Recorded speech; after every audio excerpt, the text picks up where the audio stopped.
The story of Detroit Lions cornerback Cameron Sutton and what has transpired since March 7th of 2024 has many people wondering exactly how did we get to this place?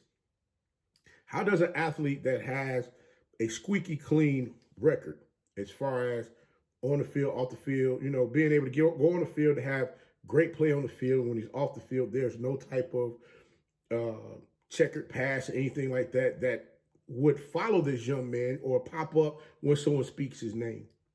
How does someone end up in a situation like this that has everyone speaking so glowingly about him and what he brings to the table, because he's one of those type of people that always speak positivity into everything that he does? It leaves you to wonder, is there something else going on, or is there something that may have been missed that really needs to be identified so that someone could possibly come in and help rectify the situation and not just continue to pass it on? I'm not saying that it's been passed on, but just pass it along as if, it's not of any consequence as far as what's going on. Because right now, you got an athlete that's out here with a warrant for his arrest, but no one seems to know where this young man is. But I gotta ask a couple of questions, and I hope you're willing to ride this ride with me so that we can all get to a point where we can understand, man, we really need to pay a little bit more attention to what's going on with our people and not just pass them along because they're able to entertain us just for a little while. We're going to get into it. Please stay with me. Don't go nowhere. You already know this is another episode of Blow the Whistle with your host, Coach Walker. This is one of these segments that Coach Walker like to do on Tomorrow Leader Sports Network. So I hope you tune in, tap in, tell a friend of a friend to come on in.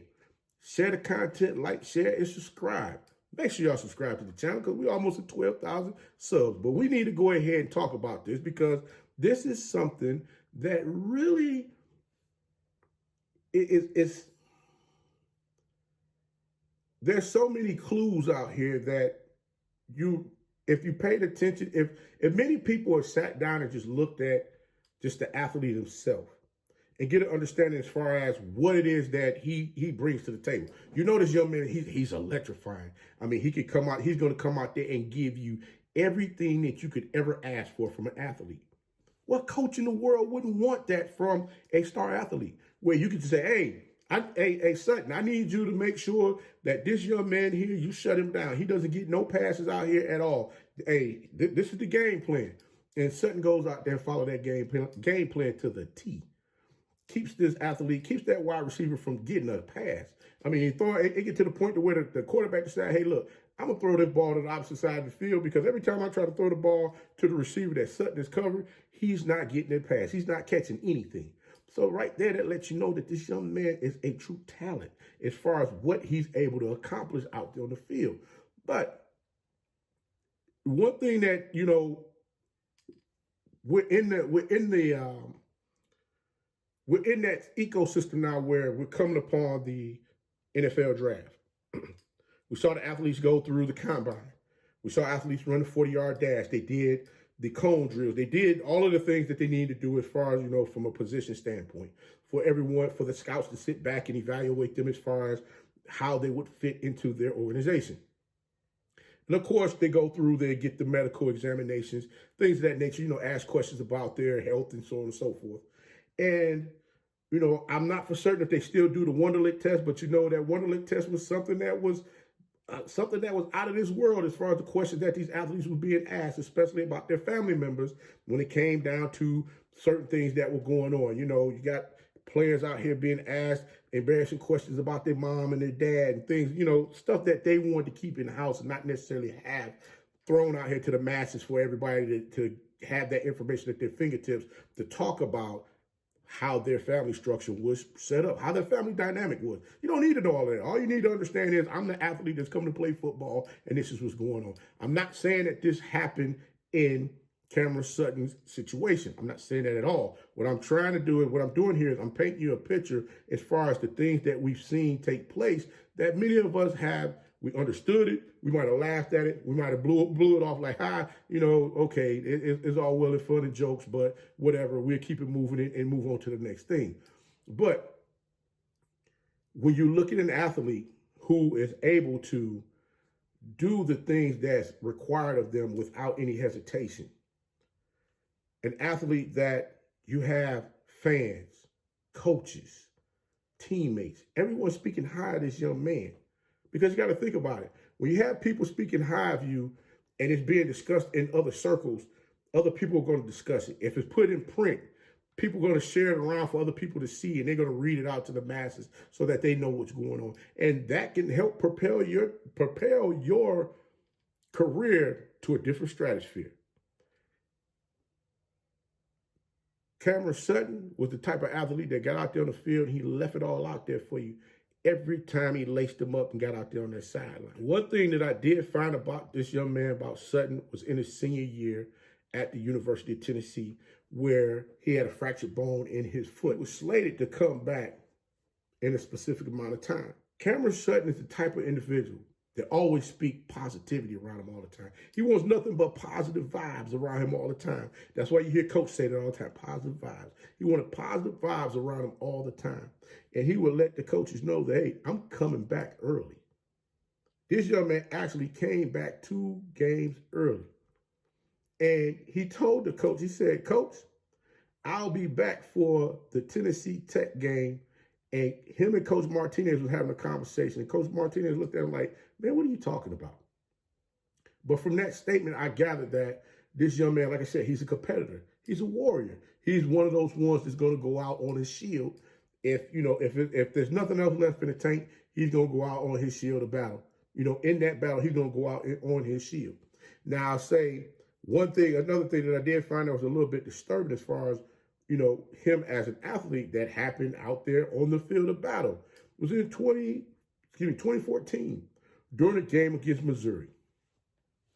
Cameron Sutton blacked out on the field while playing against Missouri, according to AI.com article by Mike Herndon. Now, Herndon stated that Cameron Sutton left the game Saturday briefly against Missouri because he had blacked out while on the field. The article further goes on to say that Sutton said he suffers from such blackouts from time to time. But it's the first time it's ever happened to him during a game.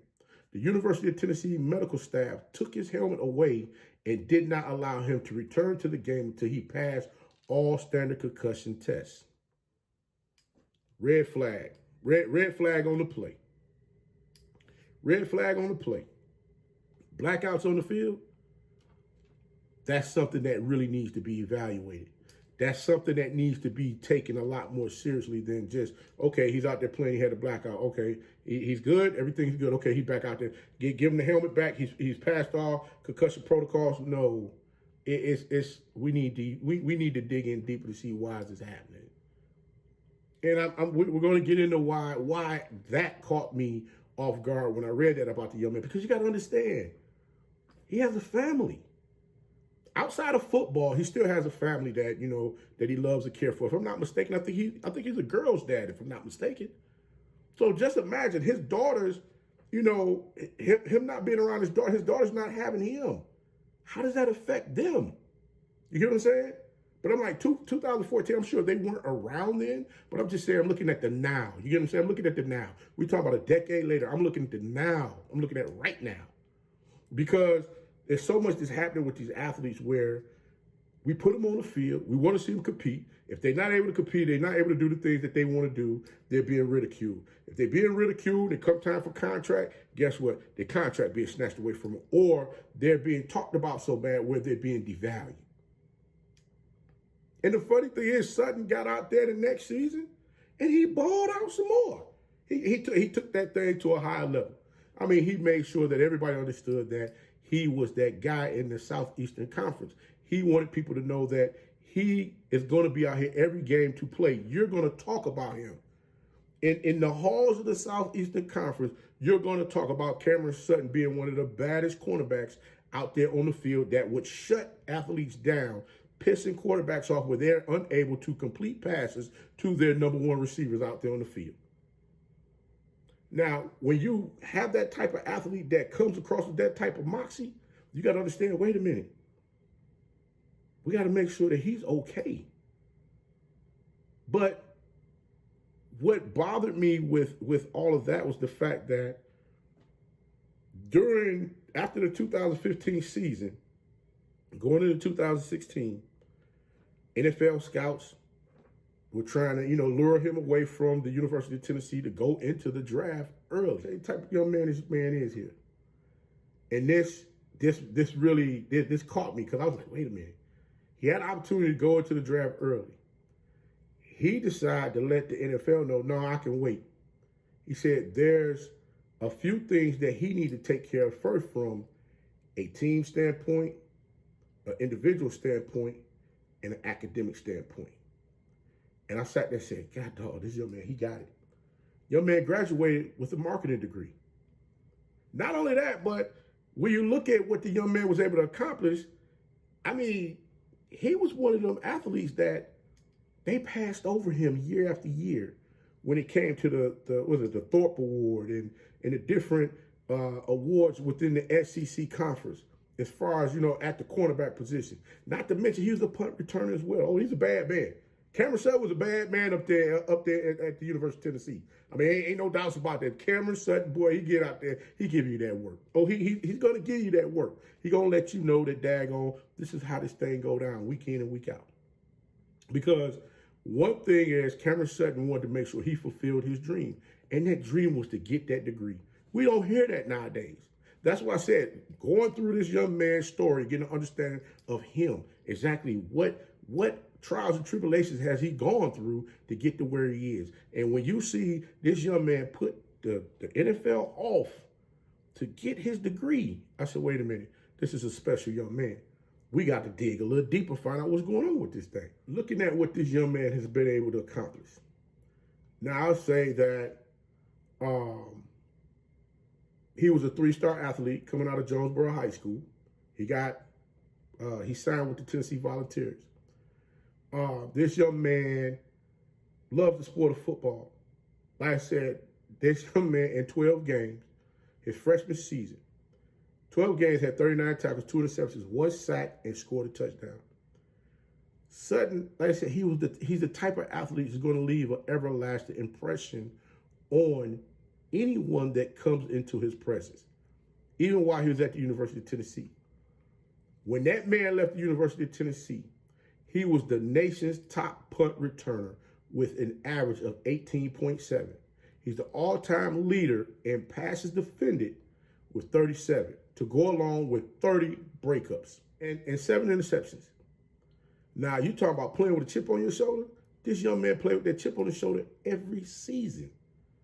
Because when you're the type of athlete that people don't want to give you just a glimmer of shine, you dial it up a little bit higher. So, I'll show them. And when they don't show it again, you dial it up a little higher. So, okay, cool. Let me dial it up a little bit more. And I think that's where Sutton is. That's where he was at during that time in 2014 when he blacked out there on the field. Now, I know many of you like, Coach, okay, you keep talking about this blackout on the field, but help me understand where you're going with this. This young man had a domestic situation with a lady, I believe it's his significant other, in Florida.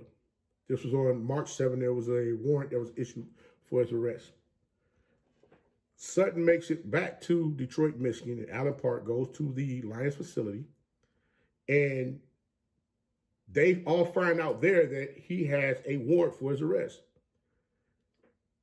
According to reports, the Detroit Lions tell Sutton he needs to get himself a lawyer. Again, this man has played 7 seasons in the NFL. He was drafted by the Pittsburgh Steelers, the 94th pick in the draft, which was in the 3rd round. Was it 6 seasons with the Steelers, and he played one season with Detroit. So, of course, he played under Coach Mike Tomlin. And I'm wondering, based on another report that was out there, they asked if Tomlin had spoken with Sutton, and he told him none of their business. But I do wonder, and not for certain how true that may be, that just might be some some print that's being put out there for people to want to go grab at to see exactly, just to read, see what's going on. But it leaves me begging to ask the question, who's reaching out to help this young man as far as the current situation, the current state he may be in right now? Today is the 28th. The warrant came out on the 7th. No one has seen this man. No one knows anything about his whereabouts, or better yet, they're trying to make sure that they keep his whereabouts, or better yet, they're trying to keep his whereabouts as quiet as possible. But it leaves me to wonder if by chance, we could be looking at something else. I'm not saying anything has happened to him, but I'm on the side of caution. Because like I said, I've never wanted to talk about or hear something about anyone, it's something happening to anybody. I don't believe anything has happened to him, but I'm just wondering, how is this what's this young man's state of mind right now? How is he doing? Is he okay? Because you have the state of Florida looking for you to issue you a warrant. Now, I don't know if they're going to come looking for him, or they just like, hey, man, you come back to the state of Florida, we come to get you. And at some point in time, he got to answer that. But I'm just hoping that this young man is okay, because the Detroit Lions have already decided that they're cutting ties with him. No, hey, we cutting ties and we getting our $10 million back, which further has me in the mind state of, are these young men only about what they can do for you on the field? Do you care about anything else outside of what they can contribute to the game? Because right now, the game that these owners are playing with is these players' lives. I hope the young lady that, is involved in this situation, I hope she's okay. There's no issues. I hope everything is fine. And I'm hoping and praying that Mr. Sutton is okay, because again, he's from Georgia. So I'm like, man, I don't know if his family is still in Georgia. I'm like, he passed up Georgia, went straight to Detroit. I'm like, yeah, where are we going with this? I mean, this is something that leaves you to wonder what's going on. I mean, this young man has produced in the NFL year after year after year. And to see this happen now to someone that you rarely hear anything, you don't hear a peep about him having any type of issues. And for this to happen, you have to ask questions. And it took me back to 2014 to really grasp it, grasp this situation, to grab a hold of the situation to say, okay, is there a possibility that we're looking at something additional that we're just not paying any attention to? So guys, like I stated before, if you know of someone that's having issues or they're going through something, sit them down and talk to them. Get an understanding of what's going on so that, you can try to give them some feedback or get them to someone that can give them the feedback that they need, so that nothing comes about when there's a trying situation that's going on. Because how everything is portrayed when it comes to Mr. Sutton online is that everything is just smooth and easy, especially with him and this young lady. And to see and hear that this has happened, again, just digging in, trying to find out what's going on. And hopefully it sheds some type of light on the situation at hand. But again, I hope everyone is fine, they're safe. I hope Mr. Sutton get the situation resolved so that he can move forward with his life, as well as the young lady can move on, and everybody be productive and happy and just do whatever it is that they're looking to do. But guys, Coach going to go ahead and get up on out this thing. But like I stated to you before, until next time, be the one and lead.